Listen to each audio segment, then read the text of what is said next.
हेमंत कुमार महारो राजस्थान में प्रदेश की तमाम खबरों पर नजर डालेंगे, लेकिन शुरुआत करेंगे इस वक्त की सबसे बड़ी खबर के साथ। राजधानी जयपुर से बड़ी खबर, जहां पर जिला कलेक्टर एसपी की प्रेस, आपको बता दें कि बैठक जो है अब वो चल रही थी, कॉन्फ्रेंस चल रही थी, वो अब खत्म हो गई है। मुख्यमंत्री ने सभी अधिकारियों से इस दौरान बैठक में आह्वान किया कि सरकार की फ्लैगशिप योजनाओं पर फोकस करें। सभी को योजनाओं का लाभ दिलाने का आह्वान किया गया है। महंगाई राहत कैंप पर इस बैठक का पूरा फोकस रहा। बेहतर कानून व्यवस्था पर काम करने के लिए भी मुख्यमंत्री की तरफ से सभी अधिकारियों को निर्देशित किया गया है। मुख्यमंत्री ने कहा कि जिला कलेक्टर और एसपी सरकार का चेहरा होते हैं, इसीलिए प्रतिबद्धता के साथ इस पर काम होना चाहिए कि सरकार की लोक कल्याणकारी नीतियां और योजनाएं आम जनता तक किस तरीके से पहुंचे, प्रदेश में बेहतर कानून व्यवस्था कैसे हो सके। राजस्थान की कांग्रेस सरकार चुनाव में जाने से ठीक पहले राजस्थान की जनता के लिए महंगाई राहत शिविर का आयोजन करने जा रही है।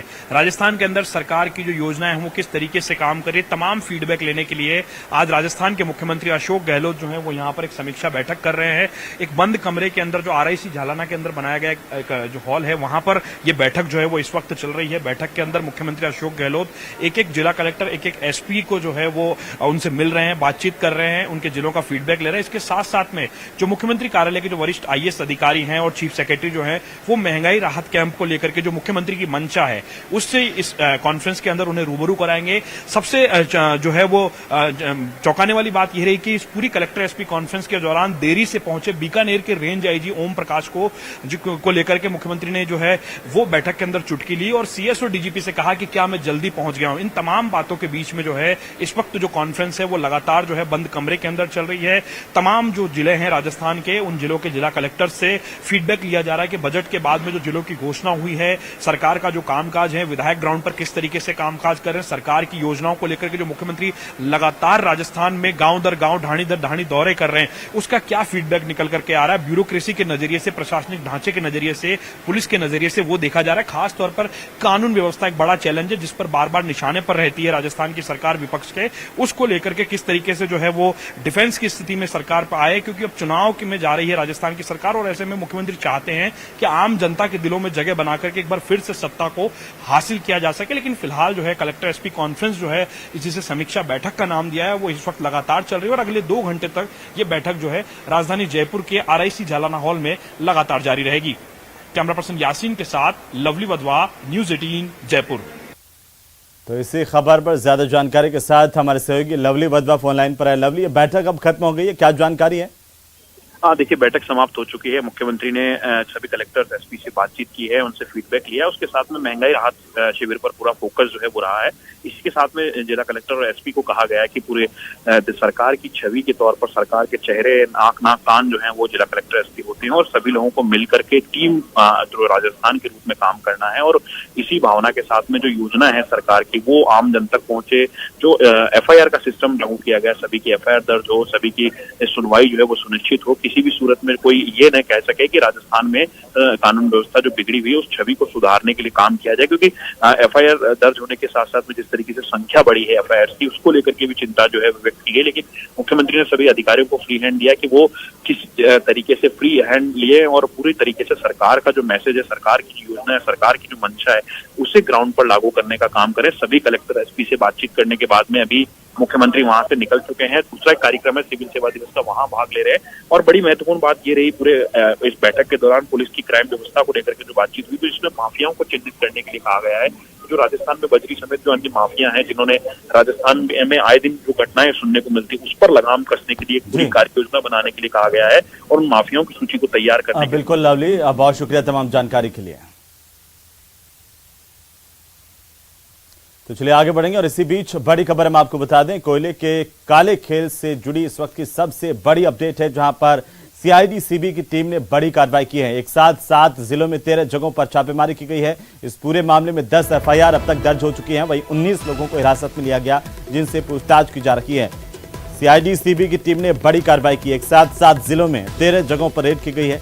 6 जेसीबी, 3 एलएनटी मशीन और 13 ट्रक जब्त किए गए हैं। साथ ही ट्रेलर्स, 5 लोडर्स, 2 ट्रैक्टर, 7 धर्म कांटे की मशीनें, 4 tanker, 2 Scorpio car, 2 motorcycle, 2 cutter machine, 2 printer, करीब 1850 टन का कोयला, 20 ड्रम डामर जब्त किया गया है। एक कैश काउंट करने वाली मशीन भी जब्त की गई है।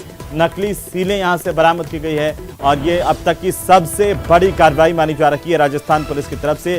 सीआईडी-सीबी ने एक साथ रात भर ये ऑपरेशन चलाया। यहां से बड़ी जानकारी सामने आई है। 19 लोग हिरासत में लिए गए जिनसे पूछताछ के बाद कई अहम खुलासे हो सकते हैं। तो कोयले के काले खेल पर सबसे बड़ी अपडेट हम आपको बता दें। बड़ी तादाद में यहां से सामान जब्त हुआ है जो बताता है कि किस तरह से विदेशों से आया कोयला घटिया कोयले में तब्दील कर दिया जाता था। अच्छी क्वालिटी का कोयला यहां से निकाल लिया जाता था, उसमें घटिया क्वालिटी का यहां का लोकल कोयला डाला जाता था और करोड़ों का एक खेल चल रहा था। ज्यादा जानकारी के साथ हमारे संवाददाता विष्णु शर्मा फोन लाइन पर जयपुर से। विष्णु, अब तक की राजस्थान पुलिस की कार्रवाई में देखें तो इस कोयले के खेल को उजागर करती है सबसे बड़ी कार्रवाई है। क्या जानकारी है इस वक्त आपके पास?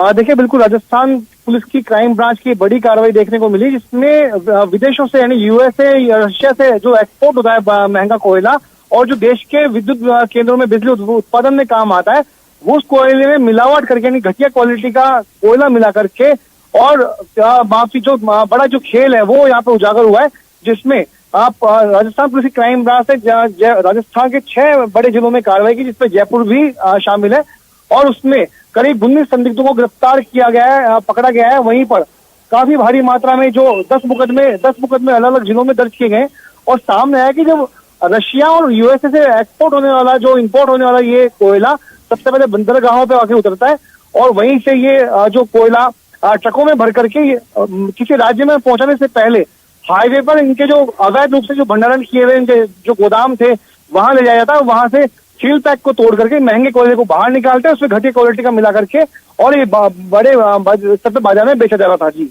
ये विदेशों से कोयला आता था और कांडला से राजस्थान से होते हुए जाता था, तब ये पूरा खेल होता था? जी बिल्कुल, विदेशी जो गुजरात जो बंदरगाह है वहां पर एक कोयला पहले एक्सपोर्ट होकर आता था और वहीं से इसको जब ट्रकों में करीब एक ट्रक में 10 लाख रुपए का कोयला जो माल था वो भरा जाता था।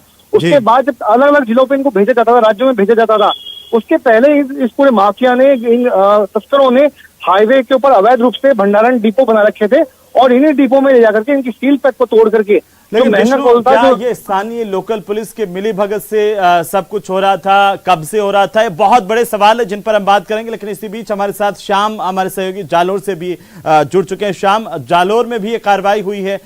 ये जो पूरा रूट है कांडला से राजस्थान होते हुए, क्या इसी रास्ते से ये कोयला आता था? श्याम, निजी तौर से हेमंत अपने आप में बहुत बड़ी कार्रवाई कहा जा सकता है सीबी की ओर से। इसी के चलते जालोर जिले के 2 ठिकानों पर दबिश दी गई है। जो ठिकाना है चितलवाना पुलिस थाना क्षेत्र के सेवाड़ा गांव और सांचौर पुलिस थाना क्षेत्र के रिको इलाके में भंडारण है वो इनका किया जा रहा था। यहाँ बड़ी मात्रा में कोयला के काले कारोबार का ये पर्दाफाश किया गया क्योंकि गुजरात से जो माल आ रहा था कोयला उसे यहाँ सांचौर में रोक करके ट्रकों से जो है ओरिजिनल कोयला था वो निकाल करके दूसरे प्रकार के डुप्लीकेट कोयला डाल करके सप्लाई किया जा रहा था और उसके साथ ही बाद में इसका स्टॉक अवैध रूप से करने के बाद में उन्हीं कंपनियों को फर्जी जीएसटी बिल के साथ फर्म बना करके इस जीएसटी चोरी के साथ में ही कोयले के काले कारोबार का भंडाफोड़ हुआ हेमंत। और जिस तरीके से ये जो कार्रवाई की गई उसके साथ अहम दस्तावेज है वो भी पुलिस के हाथे चढ़े जिसमें कंप्यूटर, प्रिंटर और फर्जी फर्में हैं वो भी पकड़ी गई है। हालांकि इन तमाम चीजों को लेकर स्पष्ट नहीं हो पाया, लेकिन एक मोटा मोटी अनुमान के अनुसार 200 टन कोयला है वो जब्त कर लिया गया और फिलहाल है वो जांच पड़ताल की जा रही है। जी मैम, क्या इसमें कोई लोकल जो पुलिस के लोग भी इन्वॉल्व थे इस पूरे मामले में? क्या यहाँ से कोई गिरफ्तारी हुई है, हिरासत में लिया गया किसी को? देखिए हेमंत, अभी तक ऑफिशियली किसी तरीके की जानकारी है वो खुल करके सामने नहीं आई है, लेकिन जिस तरीके से जानकारी सामने आ रही है कि कुछ जहां पर फर्म पे जो लोग काम कर रहे थे कुछ लोगों को हिरासत में लेने की भी जानकारी है, साथ ही अहम दस्तावेज है वो भी जब्त कर लिए गए और कोयला है वो जब्त कर लिया गया। फिलहाल जो है जांच पड़ताल की जा रही है और उसके बाद में आंकड़ा है वो सीआईडी-सीबी की ओर से साफ तौर से जाएगा। लेकिन जिस तरीके से हमारी जानकारी में आया कि करीब 200 टन है वो कोयला जब्त किया गया, जिसमें मुख्य जो पॉइंट है वो चितलवाना क्षेत्र के सेवाड़ा गाँव जो NH 68 पे है और साथ ही सांचौर के शहर के बीचों बीच रिको के अंदर इस तरीके से बड़ा गोदाम बना करके वहां किया जा रहा था भंडारण। लगातार जैसे कि श्याम बता रहे हैं कि एक बड़ा खेल था, करोड़ों अरबों रुपए का ये पूरा का पूरा खेल खेला जाता था। क्या कई बड़े चेहरे बेनकाब हो पाएंगे विष्णु इस कार्रवाई के बाद में? क्योंकि जैसे इशारा हो रहा है कि ये जो कांडला बंदरगाह से इधर से जो सांचौर का जो पूरा रास्ता है वो तस्करी के लिहाज से भी मुफीद माना जाता है और कोयला इधर से आता था तो सांचौर के इलाके से होता हुआ यहीं पर ये पूरा खेल चलता था। विष्णु, हमारी बातचीत हुई, एक अपडेट मैं आपको दे दूं कि क्राइम ब्रांच के अधिकारियों से जो हमारी बातचीत हुई उसमें सामने आया कि करीब साल में 1000 करोड़ से ज्यादा की चोरी, यानी 1000 करोड़ से ज्यादा का जो कोयला था, जो इंपोर्ट होकर राजस्थान मतलब भारत में आ रहा था, राजस्थान में आ रहा था, 1000 करोड़ से ज्यादा की चोरी कोयले की यहाँ पर हो रही थी। ऐसा अनुमान अब तक की क्राइम ब्रांच की बड़ी कार्रवाई में सामने आया। ये बहुत बड़ी रकम होती है जिस कोयले को जो कि रशिया और यूएस से इंपोर्ट होकर भारत में आ रहा था, अलग अलग राज्यों में जाना था, लेकिन ये पूरा माफिया जब ट्रक में इस कोयले को भर करके कहीं बाहर भेजा जाता है राज्यों में, गुजरात, बिहार, अन्य जगहों पर बिजली उत्पादन के लिए, तो हाईवे पर इन लोगों ने अपने अवैध रूप से डिपो बना रखे थे, गोदाम बना रखे थे, धर्म कांटा वहां बना रखा था, ताकि बताया जा रहा है करीब एक ट्रक में करीब 10 लाख रुपए का माल होता था, कोयला होता था, तो उसमें से 2 लाख का जो माल था, जो इंपोर्ट कोयला था, वो निकाल करके उसमें घटिया क्वालिटी का कोयला भर दिया जाता था। यानी 8 लाख का असली कोयला और 2 लाख का कीमत में नकली। बिल्कुल विष्णु, चलिए बहुत शुक्रिया तमाम जानकारी के लिए। शाम आपका भी शुक्रिया। लगातार नजर बनाए रखिए, अपडेट हम आपसे लेते रहेंगे। और इसी बीच राजधानी जयपुर से एक बड़ी खबर मिल रही है, जहां पर चित्रकूट पुलिस ने बड़ी कार्रवाई की। आपको बता दें कि ठग फर्जी कॉल सेंटर का संचालन कर रहे थे, उसका पर्दाफाश राजधानी की पुलिस की तरफ से किया गया है। जानकारी के मुताबिक विदेश में बैठे हुए लोगों को टारगेट किया जा रहा था, जिसमें उत्तर प्रदेश, नागालैंड, मणिपुर, बिहार, पश्चिम बंगाल समेत विभिन्न राज्यों के 32 लोगों की गिरफ्तारी हुई है। जानकी टावर में यह पूरा का पूरा रैकेट चल रहा था। खुद को माइक्रोसॉफ्ट का प्रतिनिधि बताते थे ठग। और ये सबसे पहले सबसे तेज तस्वीर न्यूज 18 राजस्थान पर। पुलिस अब आरोपियों से पूछताछ कर रही है। चित्रकूट पुलिस की तरफ से यह बड़ी कार्रवाई की गई है। चित्रकूट पुलिस ने बड़ी कार्रवाई की है। वैशाली के चित्रकूट पुलिस की तरफ से ये बड़ा एक्शन है, जहां पर कई लोगों की गिरफ्तारी हुई है, पूछताछ जारी है।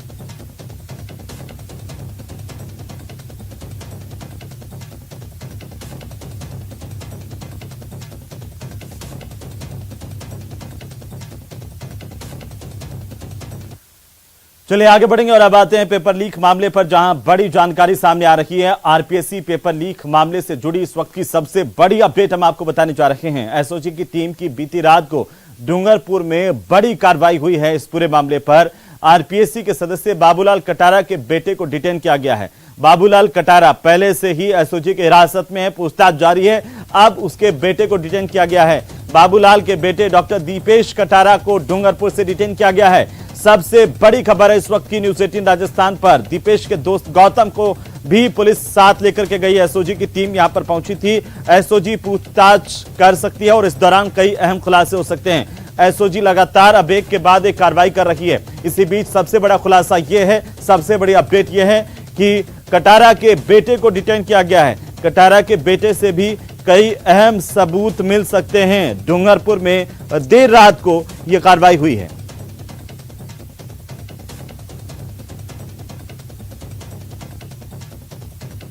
दीपेश कटारा को डूंगरपुर से एसओजी ने डिटेन किया है। इसके दोस्त को भी साथ लेकर के गई है। ये उसी की तस्वीर है। स्टाइलिश दीपेश किस तरीके से पेपर लीक के इस पूरे खेल में इन्वॉल्व हो सकता है, इसकी जांच अब की जाएगी। चलिए अगली खबर का हम रुख करेंगे और आपको बता दें कि नागौर से बड़ी खबर है, जहां पर मारोट पुलिस ने कार्रवाई की है। थाने में एसीबी की कार्रवाई हुई है। मारोट पुलिस थाने में 10,000 की रिश्वत लेते हुए कांस्टेबल को ट्रैप किया गया है। धोखाधड़ी के मामले में इसने 1 लाख रुपए की रिश्वत मांगी थी। पहले 25,000 की रिश्वत ले चुका था कांस्टेबल और अब आगे की रिश्वत ले रहा था। 10,000 की घूस लेते इसकी गिरफ्तारी हो गई है। मारोट थाने में सीकर एसीबी ने यह बड़ी कार्रवाई की है। नागौर जिले का मारोट थाना, जहां पर रिश्वत का खेल चल रहा था। ये खेल कोई और नहीं बल्कि मारोट पुलिस कर्मी खेल रहे थे। मारोट थाने के पुलिसकर्मी जो उजागर हुए हैं। कांस्टेबल ट्रैप हुआ है। 10,000 रुपए की रिश्वत देते कांस्टेबल की गिरफ्तारी हुई है। इस वक्त की सबसे बड़ी खबर है। लगातार एसीबी एक के बाद एक कार्रवाई कर रही है। सीकर एसीबी की टीम ने कार्रवाई की है। नागौर जिले के मारोट पुलिस थाने में एसीबी ने ट्रैप किया है। एक कांस्टेबल को ट्रैप किया गया है जो 10,000 रुपए की घूस दे रहा था। कुल मिलाकर के 1 लाख रुपए की रिश्वत मांगी गई थी इस कांस्टेबल की तरफ से। ज्यादा जानकारी के साथ हमारे संवाददाता महेंद्र बिश्नोई नागौर से। महेंद्र, एसीबी ने बड़ी कार्रवाई की है, क्या जानकारी है?